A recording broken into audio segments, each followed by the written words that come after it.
Hi, my name's Marie Hammerton. I'm one of the inspectors with the RSPCA. Put that light on so that you can see better. It is Sunday, October 30th. It is the second 1 o'clock of the morning. I am on call and I've been at work since midday on Saturday, October 29th. I've been on my own since 5 o'clock and I will be on my own and again from 5 o'clock today, and it's been so busy. We have so little staff and it's just been emergency after emergency after emergency, and when you are covering a big county such as Essex and a busy county, we are so busy, it just takes its toll on you and it's just so tiring. So my day started out by going to pick up this really sick cat in Chelmsford. Members of the public had found him down by the marina and he was just so lifeless and lethargic, and one of these members of the public was crying her eyes out, bless her, because she was so worried about him. I did a little dehydration test, so I picked up his back of his neck to make a little tent out of it, and usually if they're not dehydrated that goes straight back down, and if they're a little bit dehydrated it'll stay up for a bit. It took me half an hour to get him to the vets, and by the time I got him to the vets the tent was still up, so he was really not well, bless him, and the vets did some tests and they've concluded that he's in kidney failure, so it was in his best interests to euthanize him, which is never a nice outcome, but it was the right outcome in this case. You know, we didn't want him suffering. Members of the public were very upset about that, but they were also very understanding and very appreciative to us for what we've done for this cat. I've then just had a sick wildlife. I've had injured foxes, I've had injured birds, I've had a squirrel that was attacked by somebody's cat.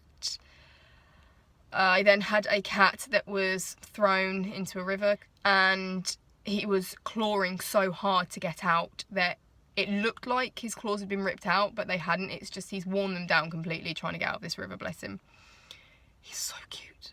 He's about 10 years old. He is so sweet and so friendly and just wants to rub himself all over you. Which is really sweet, but he's really smelly at the moment, so don't really want him doing that. But he's getting a bath at the vets and they're going to do some x-rays on him because his jaw is sort of like that at the moment with his tongue. They think his jaw might have been broken and it's not healed properly, so he can't really eat properly, so we don't know if that's the reason that he's so thin or if there's any other underlying issues, so they're also going to do bloods on him.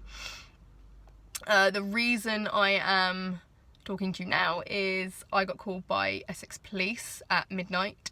They've gone onto a traveller's site here in Essex and looking for people, and there's no people there and no animals there, but they found puppies, 4 5-week-old puppies, just in a dog box, bed thing. No food, no water, no shelter. It has been raining all night, so they're, you know, cold, they're wet, they're covered in their own filth. So police just wanted advice on, you know, what to do. Can we take them? I've gone over the Animal Welfare Act with them and it's been decided that they've been removed under Section 18 of the Animal Welfare Act. So I've had to go to the police station and pick up these puppies. And other than being wet and cold and covered in their own poo, there's nothing really wrong with them. They're in quite good condition, so we just need to get them somewhere safe. So I've taken them down to the vets, and the vet and the vet nurses are loving it. They got puppies. So they're going to be there for the weekend, and then we're going to move them to a fosterer on Monday, and good luck to that fosterer, because as cute as puppies are, I would not want one, especially, well, one, let alone 4, but they are adorable, bless them. Yeah, it's, what did I say, it's the second 1 o'clock of the morning, so it's technically 2 o'clock in the morning, so by the time I get home it's going to be 2, but it's really going to be 3. I'm going to go to bed, so good night. Hopefully he'll go in the right direction. That way. Go on. Go on, fella. Here you go. Oh!